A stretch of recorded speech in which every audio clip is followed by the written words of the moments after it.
So hello everyone, সবাই কেমন আছো? আই হোপ সবাই ভালো আছে আর আমিও ভালো আছি। আর দেখো অনেকদিন বাদ চলে গেছিলাম কিন্তু আমি একটু বোনদের বাড়িতে। যেহেতু বাড়িতে বসে বসে আমি এতটাই বোরিং হচ্ছিলাম, আমার একটুও ভালো লাগছিল না, তাই জন্য ভাইকে বললাম চল তিতলিদের বাড়ি থেকে একটু ঘুরে আসি। এবার জানো তো তিতলিদের বাড়িতে এসেছি, কিছুক্ষণ ওদের বাড়িতে থাকার পর আমার এদের বাড়িটাও ভালো লাগছিল না, তাই বোনকে বললাম চল রেডি হয়ে আমরা তিনজন একটু কোথাও থেকে ঘুরে আসি। তিনজন মানে কে কে বলো তো? আমি, তিতলি আর আমার ভাই।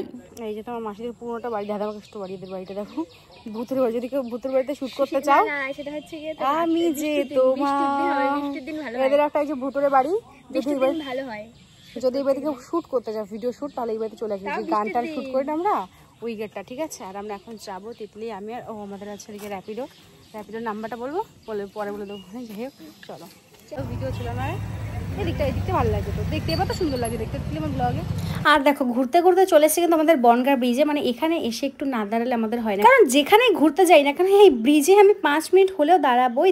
আর এখন এখান থেকে কিন্তু চলে যাচ্ছিলাম অন্যদিকে, মানে যেখান থেকে আমাদের যশোর রোড, ওই দিকে একটা মন্দির আছে, তোমরা হয়তো জানো, কারণ বেশ কিছুদিন আগে যখন আমি একটা বনগাঁর ভিডিও আপলোড করেছিলাম ওখানে কিন্তু ওই মন্দিরটা আমি দেখিয়েছিলাম। আর যারা যারা না দেখেছো কিংবা ওই মন্দিরটাকে তোমাদের মনে নেই, তো আমার এই ভিডিওটা দেখলে কিন্তু এখন অবশ্যই মনে পড়ে যাবে। আচ্ছা বলো তো, এখন কি এই মন্দিরটা দেখে তোমাদের কিছু মনে পড়ে গেছে? আর জানো তো তোমরা অনেকেই বলেছিলে যে এই ভিডিওটা যেখানে আমি বানিয়েছিলাম তার আশেপাশে নাকি তোমাদের অনেকের বাড়ি আছে, আর যাদের যাদের বাড়ি বনগাঁতে অবশ্যই একটা কমেন্ট করে জানিয়ে দিও আমাকে। এবার দেখো অনেক তো ঘোরাঘুরি হয়ে গেছে, এখন কিন্তু চলে যাব আমি এবার মাসি বাড়িতে।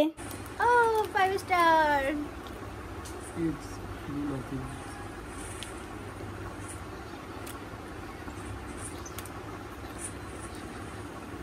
কি সুন্দর, পুরো অমৃত।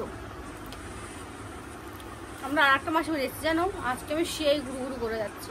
কিন্তু মাসি বাড়িতে এসে আমার একটু ভালো লাগছে না, কেন জানো তো? কারণ মাসি বাড়িতে এসেছে আর ভাই বোনও কেউ বাড়িতে নেই, মানে ওরা দুজনেই গেছে পড়তে। আর তোমরাই বলো, মানে যাদের বাড়িতে যাবো যদি বাচ্চা কাচ্চাগুলো বাড়িতে না থাকে কেমন রাগ হয়। আর একটু পরে যেহেতু আমরা বাড়ি চলে যাবো, এই জন্য মাসিমণিকে বললাম যদি কিছু বাড়িতে থেকে থাকে তাহলে আমাকে একটু খাইয়ে দাও। আর এদিকে দেখো আমাকে কিন্তু মাসিমণি ভাত খাইয়ে দিচ্ছে, মানে এই অভ্যাসটা শুধু আমার বাড়িতে নেই, এটা আমার কোথাও গেলে, মানে মাসি বাড়ি মামা বাড়ির যেখানে সবাই আমাকে খাইয়ে দেয়। চলো সন্ধ্যা গেছে বাড়ি যাই, তোমরা তখন পেজটাকে ফলো করো।